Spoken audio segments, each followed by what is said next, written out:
സാഹസിക ടൂറിസത്തിന്റെ ഹബ്ബായി കേരളത്തെ മാറ്റുകയാണ് സർക്കാർ ലക്ഷ്യമെന്ന് മന്ത്രി PM മുഹമ്മദ് റിയാസ്. വാഗമൺ അന്താരാഷ്ട്ര top landing accuracy cup paragliding ഫെസ്റ്റിവലിന്റെ സമാപന സമ്മേളനം ഉദ്ഘാടനം ചെയ്യുകയായിരുന്നു മന്ത്രി.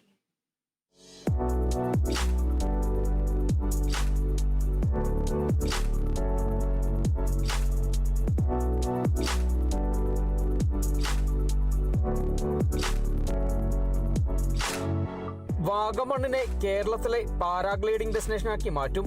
ഇതിനായുള്ള അടിസ്ഥാന സൗകര്യ വികസനത്തിന് കേരള അഡ്വഞ്ചർ ടൂറിസം സൊസൈറ്റിക്ക് എല്ലാവിധ പിന്തുണയും നൽകും. ടൂറിസം രംഗത്ത് കോവിഡിന് ശേഷമുള്ള ഏറ്റവും പ്രധാനപ്പെട്ട ആക്ടിവിറ്റികളിലൊന്നാണ് സാഹസിക ടൂറിസം. ഇത്തരം കേന്ദ്രങ്ങളെ മാത്രം ലക്ഷ്യമാക്കിയെത്തുന്ന സഞ്ചാരികളുടെ എണ്ണം വർദ്ധിക്കുന്നു. ഇതുമായി ബന്ധപ്പെട്ട പദ്ധതികൾ സർക്കാർ നടപ്പാക്കുകയാണ്.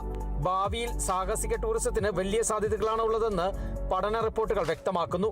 ഇതിന് അനുയോജ്യമായ നാടാണ് കേരളം. കടലുകൾ, മലയോര മേഖലകൾ, ബീച്ചുകൾ, ഇടനാടുകൾ തുടങ്ങിയവയെല്ലാം സാഹസിക ടൂറിസത്തിന് പ്രകൃതിദത്തമായ വേദികളാണ്. അതിനാലാണ് സാഹസിക ടൂറിസത്തിന്റെ സാധ്യതകളെ ഫലപ്രദമായി വിനിയോഗിക്കാൻ സർക്കാർ ശ്രമിക്കുന്നത്. വർക്കലയിലെ സർഫിംഗ് മത്സരങ്ങൾ, അന്താരാഷ്ട്ര കയാക്കിംഗ് മത്സരങ്ങൾ, Wayanad mountain terrain biking championship എന്നിവ കേരളത്തിലെ ഈ മേഖലയിലെ മുതൽക്കൂട്ടാണ്. ട്രെക്കിംഗ്, ഹൈക്കിംഗ് പാതകളുടെ മാപ്പ് തയ്യാറാക്കാനും വകുപ്പിന് പദ്ധതിയുണ്ട്. കോവിഡിന് ശേഷം 2022, 23, 24 വർഷങ്ങളിൽ സഞ്ചാരികളുടെ എണ്ണത്തിൽ റെക്കോർഡ് വർധനമാണ് ഉണ്ടായിട്ടുള്ളത്. ആഭ്യന്തര സഞ്ചാരികൾ ഏറ്റവും അധികം എത്തിയ വർഷമാണ് 2024. ഈ വർഷം റെക്കോർഡ് മറികടക്കുമെന്നും മന്ത്രി പറഞ്ഞു. കോവിഡിന് ശേഷം ആഭ്യന്തര സഞ്ചാരികളുടെ എണ്ണത്തിലും വിദേശ സഞ്ചാരികളുടെ എണ്ണത്തിലും വലിയ കുതിച്ചുചാട്ടമുണ്ടായി. ഇതിന് നേതൃത്വം നൽകിയ ജില്ല ഇടുക്കിയാണെന്നും മന്ത്രി പറഞ്ഞു. ഏഷ്യയിലെ തന്നെ ഏറ്റവും സാധ്യതയുള്ളതും വൺ ഓഫ് ദി ബെസ്റ്റുമാണ് വാഗമണിലെ ഈ പാരാഗ്ലൈഡിങ്.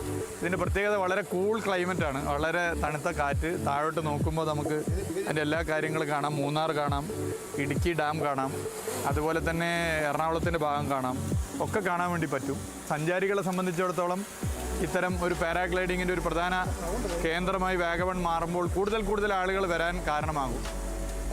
ഇത് 3500 അടി ഉയരത്തിലൊക്കെ നിന്ന് താഴോട്ട് നോക്കുമ്പോഴും യാത്ര ചെയ്യുമ്പോഴും പേടിയുള്ള ആളുകൾ ദയവേത് വരരുത്. പക്ഷേ ഇത് അനുഭവിക്കാൻ ആഗ്രഹിക്കുന്നവർ തീർച്ചയായിട്ടും വരണം. അത് നല്ല എക്സ്പീരിയൻസ് ആണ്. അതൊന്ന് അനുഭവിക്കാനും ഒന്ന് ടൂറിസ്റ്റ് കേന്ദ്രത്തെ ഒന്നുകൂടി എക്സ്പ്ലോർ ചെയ്യാനും കൂടുതൽ ആളുകൾക്കിടയിൽ ഇത് എത്തിക്കാനുമാണ് ഇങ്ങനെ ഒരു താല്പര്യം എടുത്തതെന്ന്. സംസ്ഥാന ടൂറിസം വകുപ്പിന്റെ ആഭിമുഖ്യത്തിൽ Kerala adventure tourism promotion society, ജില്ലാ ടൂറിസം പ്രൊമോഷൻ കൗൺസിൽ എന്നിവയുടെ സഹകരണത്തോടെയും അന്താരാഷ്ട്ര പാരാഗ്ലൈഡിംഗ് സംഘടനയുടെ എയ്റോ ക്ലബ് ഓഫ് ഇന്ത്യയുടെയും സാങ്കേതിക സഹായത്തോടെയാണ് Vagamon international top landing accuracy cup സംഘടിപ്പിച്ചത്. ചടങ്ങിൽ വാഴൂർ സോമൻ MLA അധ്യക്ഷത വഹിച്ചു.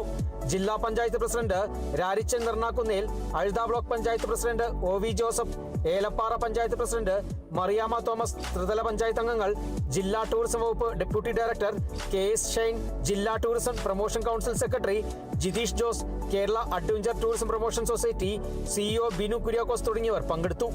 Kerala vision news, Idukki.